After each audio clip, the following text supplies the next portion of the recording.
Isang mapagpalang umaga sa lahat mga lods. Nakita natin sa video itong banga, no, natagpuan ng mga nagte-treasure. So yan, nakita natin, mapapansin natin may mga nilalabas silang mga bato dyan.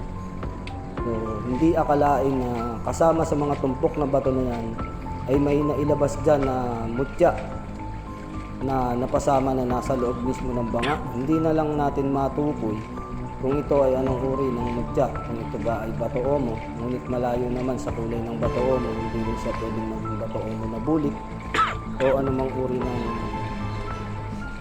bato omo dahil kakaiba yung kanyang itsura. So ito yung mga nagte-treasure, talagang nagahal sila.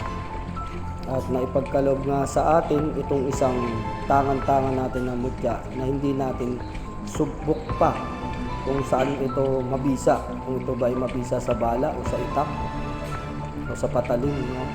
Siguro malalaman lang natin kung ito ay pati-testingan natin kung meron tayong pagkakataon.